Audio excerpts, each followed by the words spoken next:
kunnafoni min bɛ di nanzarakan na o bɛna yɛlɛma aw ye todunkan na a bɛna lase aw ma seru sila Maraka Fama fɛ sabula kunnafoni sɔrɔbaliya o ye kunnasiri ye. Maraka Fama ka journal Bambara bɛna lase aw ma ka sababu ɲuman kɛ malizoom.net ye. Maraka Fama i bisimila bi kunnafoniw bɛ cogo di? Radio Benkan 97 tomi kelen fiɲɛ suru ka bɔ Sugunikura Kuluju Nagakɔrɔla na bi ye tarata ye novembre kalo tile 26 san 2019 kunnafoni labɛnna fasirijɛkulu maaw fɛ a bɛna lase ne Seyidu Sila Maraka Fama fɛ Ibrahim Lam k'ale to suya kɔlɛ la kunnafoni bakurubaw filɛ.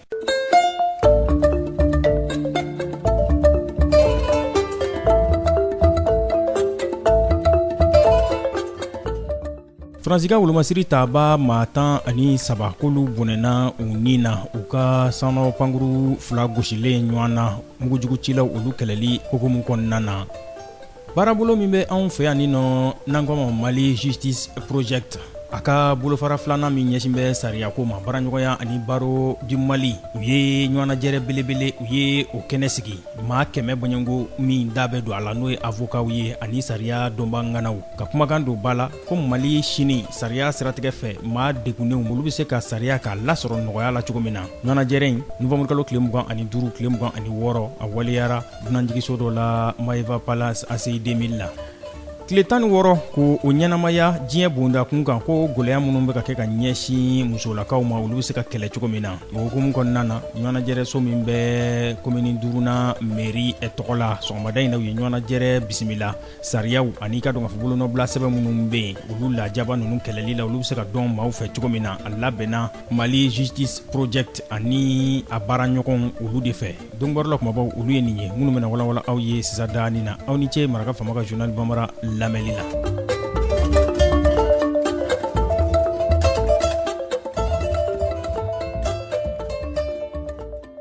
An bɔra k'a fɔ cogo min na sisan dani na Faransika wolomasiri taba maa 13 bɔɲango olu bɔnɛna u ni na u ka sanu pankuru jɔnɔla 2 n'o ye hélicoptère ye k'olu de tura ɲɔgɔn na kɛra an ka jamana kɔrɔɲan fan fɛ menaka ale dafɛla na. Faransi jamana ɲɛma Emmanuel Macron a bɔra k'i danna tigɛ a ko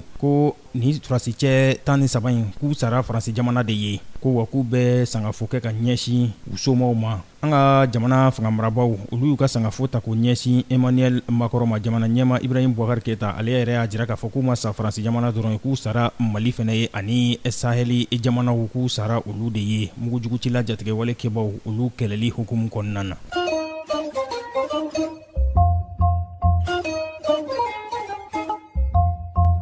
Baarabolo min bɛ anw fɛ yan n'an ko ma Mali Justice Project n'a a bɛ ka waleya USAID u ka laɲini kɔnɔna na a ka bolofara filanan min bɛ yen n'o ɲɛsin bɛ sariyako ma. Baaraɲɔgɔnya o ni baro di Mali ni ɲɔgɔn cɛ u ye ɲɔgɔnnajɛrɛ belebele kɛnɛ sigi maa 100 bɔɲango minnu n'olu da donna nin baara in na avokaw b'o la ani maa minnu bɛ n'olu ye sariya dɔnba ŋanaw ye. Kumakan min n'u y'o don ba la o de ye ko Mali sini bɛ se ka kɛ jumɛn ye sariya siratigɛ fɛ sariya min ni bɛɛ lajɛlen bɛ se k'a sɔrɔ nɔgɔya la a ka ja hali n'a kɛra dɛsɛbaatɔw ye. O de kosɔn sa u ye nin ɲɔgɔnnajɛrɛ in waleya novembre kalo tile 25 tile 26 Maeva Palace dunanjigiso in na ACI 2000 la Bamakɔ yan. U k'u laɲini tɛ dɔwɛrɛ ye k'a lajɛ ka ɲɛdama de kɛ ka sariya ta siraw ka a larawe dɛmɛdoɲɔgɔnya sira minnu kan ka kɛ sariya kɔnɔna na olu bɛ se ka kɛ nɔgɔya sira la cogo min na. Bâtonnier de l'ordre des avocats du Mali Maître Alassane Sangare ale kɔni y'a jira k'a fɔ ko wulikajɔw bɛ sen na o siratigɛw fɛ ko sariya kan ka kɛ fɛn ye fɛn min ni bɛɛ lajɛlen b'a sɔrɔ nɔgɔya la ko gɛlɛya minnu bɛ sariya sɔrɔbaliya la nɔgɔya la k'olu de kɛra sababu ye ko kasobon olu fan bɛɛ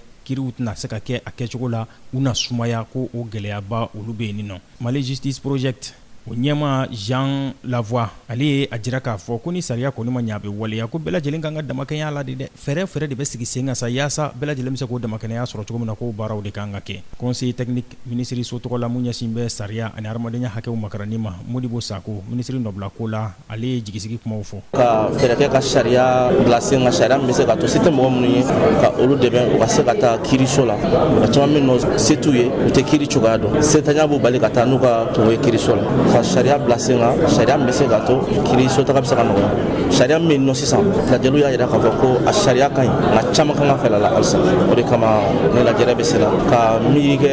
kiiri baarakɛlaw ni ɲɔgɔn cɛ ka bɛn fɛn dɔ kan fɛn min bɛ se ka taa présenter jamana faamaw la u k'a lajɛ an bɛ se ka sariya kura kɛ cogo min na sariya kura min kuma bɛ sen na ni nin sera ka taa a b'a to an bɛ fɛɛrɛ kɛ hali minnu tɛ sariya dɔn sariya ka se ka ɲɛfɔ u ye a bɛ daminɛ a bɛ taa ekɔlisow la a bɛ taa sigidaw la kuma bɛ kɛ mɔgɔ fɛ ka ɲɛfɛ sariya ye min ye i bɛ taa cogo di sariyaso la ni kungo b'i da la i bɛ t'i ɲɛsin jɔnni ma baara bɛ kɛ cogo di wa fɛn min don a bɛ di mɔgɔw ma fudu la baara in bɔ de nɔfɛ ka fɛn di mɔgɔw ma o tɛ wari bɔ fɛn min na n'u bɛ se ka sariya dɔn sariya caman bɛ jamana in kɔnɔ minnu dɔnnen tɛ kosɛbɛ minnu b'a dɔn olu k'a ɲɛfɔ u sigida mɔgɔw ye n'i y'an ka loi ta loi min bɛ se na sisan n'a fɔ ma ko loi d'assistance judiciaire loi min bɛ yen nɔ ni kungo bɛ mɔgɔ min da la kiiriso la i bɛ se ka taa i gɛrɛ sariya dɔnbagaw la n'u b'i dɛmɛ o bɛ nɔ a bɛ mɔgɔ caman dɛmɛ mɔgɔ caman mago bɛ ɲa n'a ye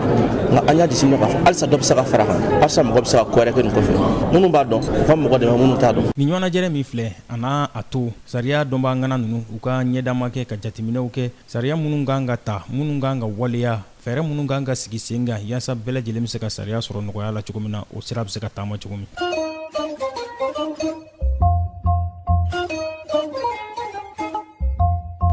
Tile 16 o de bɛna ɲɛnamaya kɛlɛbolo kɔnɔna na mun bɛna ɲɛsin lajaba minnu bɛ kɛ ka ɲɛsin musolakaw ma hakili ani farikolo o siratigɛ fɛ o tile 16 in ɲɛnamayali diɲɛ bondakun ka o hukumu kɔnɔna de la ɲɔgɔnnajɛrɛ so komini 5nan meri kɔnɔna na o ye ɲɔgɔnnajɛrɛ bisimila jamanadenw ka bolofaraw bɛɛ lajɛlen da bɛ se ka don hakili jagabɔla cogo min na sariyaw ani bolonɔbila sɛbɛn minnu bɛ yen musolakaw lajabali o kɛlɛli ma ka jateminɛ kɛ o la a ko in labɛnna baarabolo hukumu kɔnɔna na baarabolo min n'o de ye gɛlɛya ye musolaka minnu sɔrɔ dɛmɛdonɲɔgɔnya bɛ ta ka ɲɛsin olu ma cogo min na u tɔgɔlasow kɔnɔna na faba kɔnɔ yan bamakɔ ba numanfɛ bolo ani ba kinifɛ bolo kɔnɔna na nin baarabolo min filɛ nin ye n'o ye ka dɛmɛdonɲɔgɔnya ta ka ɲɛsin musow ma lajaba ye minnu sɔrɔ a waribɔ bɛ ka kɛ Mali Justice Project maaw de fɛ CFA wari o miliyɔn 25 bɔɲango a bɛ ka waleya hakɛw sabatili kulu maaw fɛ tɔn ka ɲɛminɛ kɔnɔna na n'u ko ma ko association n'o ɲɛsin bɛ musolakaw ani denw ka hakɛw o makarani ma bakuruba fɔla APROFEM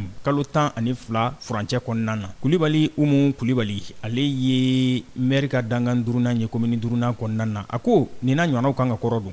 Vraiment bi a ɲini ni ONG fɛn fɛn bɛ bi Mali kɔnɔ minnu cɛsirilen don musow ka hakɛ ka d'u ma u ka se ka bila u ka hakɛw kɔnɔ vraiment k'u bɛɛ lajɛlen encourager kelen kelen parce que an ɲɛ b'a la don o don dɔ de bɛ ka fara nin ko in kan bon n'i y'a lajɛ musow bi jɔyɔrɔ ye min ye n'a fɔra ko kuma bɛɛ u ka bɔnɛw nun na ou bien u ka bugɔ ka bugɔlinɔ bila u la bugɔlinɔ min yɛrɛ tɛ tunu a ka kɛ ten ye vraiment an b'a ɲini ko ninnu ka se ka dabila ten muso ka hakɛ ka to a bolo. Tarawele Awa Ali Tarawele ale ye ɲɛmaa ye APROFEM o tɔgɔ la a ye ɲɛfɔli kɛ. An bɛ kɛnɛ in min kan sɔgɔmada in na kɛnɛ in hakilina sɔrɔla cadre hakɛw sabatili hukumu kɔnɔ cadre hakɛ sabatili min ye kɛnɛ min ni ONG damadama farala ɲɔgɔn kan APDF b'o la dɛmɛso b'o la Promodef b'o la AJM b'o la clinique juridique b'o la Woyo Konde b'o la APROFEM yɛrɛ b'o la anw jukɔrɔma tontolen don ni américains ka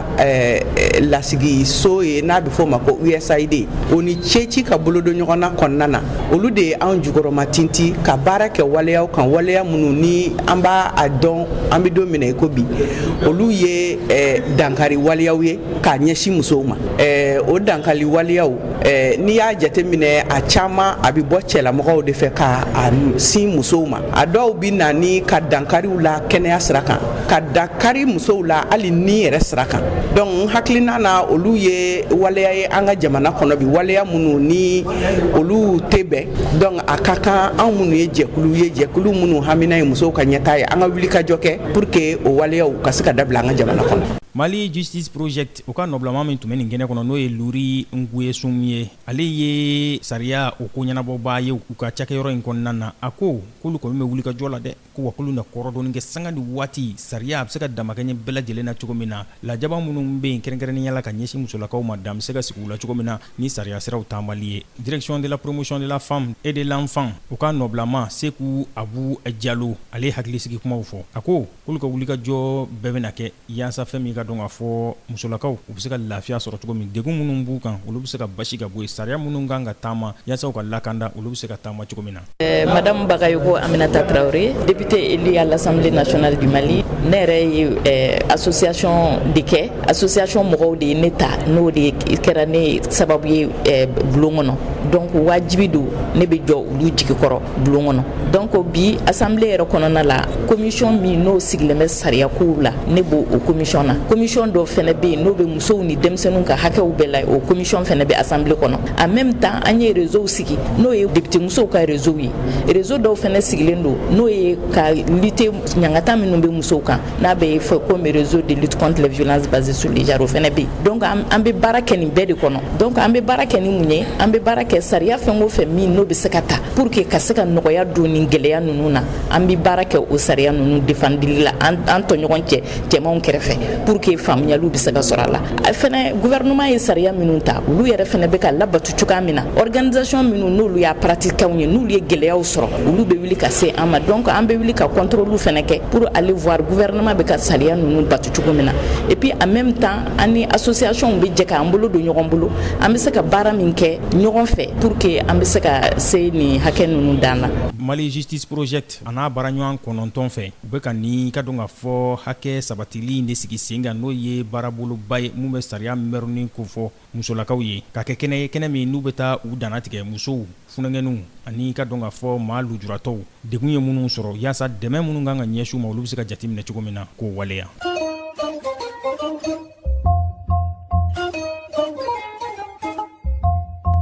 Yana an ka fara ɲɔgɔn na an bɛ aw ladɔnniya k'a fɔ conseil supérieur de la diaspora malienne CSDM ale bɛ wuli ka jɔ la ko yaasa dɔ bɛ se ka fara tɔrɔmɔɲɔgɔn kan cogo min na jamanaden minnu bɛ jamana kɔ kan olu ka makara ni o hukumu kɔnɔna na u ye nin kɛ sigi ka lamɛnli ye ani ɲɔgɔn faamu u ni commission des affaires étrangères u ni ɲɔgɔn cɛ maliden minnu bɛ jamana kɔ kan olu ka lahaliyaw la assemblée nationale o bondakun kan CSDM ye a jira k'a fɔ san 2019 ka taa bila san 2020 na CFA wari miliyari 5 baɲango k'o de kan ka labla yaasa fɛn min ka dɔn ka fɔ minisiriso min ɲɛsin bɛ o hakɛw makarani ma o bɛ se k'a ka baara kɛ cogo min na ka ɲa.